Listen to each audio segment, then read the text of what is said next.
Hi, my name is Justina Gibson, and today I'm going to be talking about the age-old dilemma that is out of our book, Understanding Accounting Principles, from page 151 and 152. Basically, this is a story of a new hire that is asked to compromise the integrity of the audit for the sake of the budget. Well, what I'll briefly do is go over the dilemma. We'll look at perspectives from the other people in the story, and then we will take a few minutes to compare those, and then we'll come up with our own conclusion of what we think that the individual should have done. Basically, the dilemma is Suzanne is a new hire at AccuSuccess accounting firm. She's been given the task to check 60 loan files against 15 audit criteria. Currently, she has a 40-hour budget, but she is projecting that she's actually going to take twice that long. She notices that her senior accountant, Will, who has much larger files and more complex loans to go over, is getting things done a lot quicker than her. This really makes Suzanne nervous that she's not fast enough or efficient enough for the job. So after work one night, she runs into Will and asks, what's your story? How do you get this done so quickly? And basically what Will tells her is, without saying, that the main objective, in so many words, he says the main objective is to get the work done within budget. And he said to Suzanne, suggested to take samples of the loan files because the initial audit risk had already been done. This really caused a conflict within Suzanne, and she didn't know what to do. So what Suzanne decided to do was to phone a friend. First call was to Andrew. He's an entrepreneur and doesn't have any real experience as an accountant or an auditor. What Andrew suggests is that basically, Suzanne, do what your senior is telling you to do. Sampling is a perfectly accepting accounting practice, and you're not doing anything wrong. Next, Suzanne calls Boris, and he's a new student. He's never been in the workforce before. He tells Suzanne, suck it up, just do the work, don't tell anyone that you've gone over budget, and then you can keep your job. Just keep your nose to the grindstone. Kathy, who is an experienced accountant, very straightforward, just tells her, hey, you do the work, all the work, 80 hours, no matter what it takes, you bill the client for it. That's just the way it is. Drew says, Kathy, think about this. Do the work up to the budgeted 40 hours. Take that to your management and ask them how they'd like you to finish performing this task. And he thinks that the audit manager might question why Suzanne is coming to him instead of the senior accountant. And Drew at the time just says, make a cover so it doesn't look like your senior's doing anything suspicious. So really it comes down to, what should Suzanne do? Should she just take the advice of the senior staff accountant?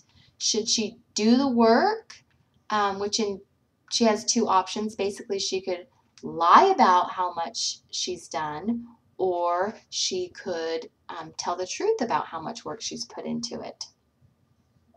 She really feels conflicted because she doesn't want to look incompetent by going over the 80 hours. Obviously, she's new. She wants to keep her job. But on the other hand, she doesn't want to lie either. Most of Suzanne's friends, I can see, have some good advice, but this really still leaves Suzanne feeling lost as what to do. So I think what we'll do is just kind of take a look at each person's perspective and maybe find some truths that align with some of our core values and moral character. First, Andrew's suggestion, take the sample. While sampling is acceptable practice in most cases of an audit, it's not the case here. Suzanne has been specifically instructed to do the 60 files against the 15 loan criteria.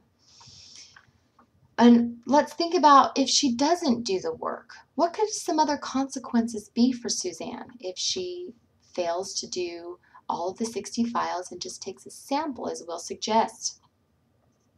You know, I found it interesting because the solution to this case said that actually Suzanne in real life, what she did was she did take the sample, she took Will's advice, and it came to litigation, and Suzanne had to sit on the stand and admit under oath that her work was deficient. Now, I can't even imagine how embarrassing would that be.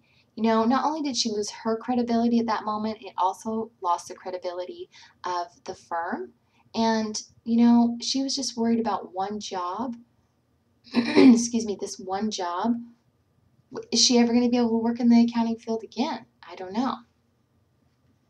As for Boris's suggestion, you know, I really like that he had this really like do the work attitude, no matter what it takes. But there's still this underlying nagging lie that, you know, you're not telling the truth about your hours.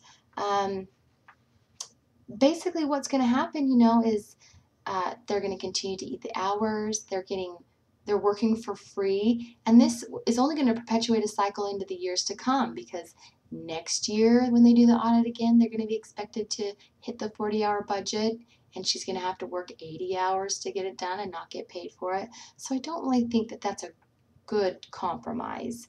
Kathy, hey, she's straightforward. It's the most honest and reasonable solution. You know, do the work, bill the client. It's just the way it is. I think that there's a little bit of a problem with this, because not only do we have a duty to do the work because the public is counting on us, but we also have a duty to our client to be cost conscious. I really like the element that Drew adds, where he approaches, you know, tells Suzanne to approach the management and say, I'm at my 40 hours, how would you like me to complete this assignment?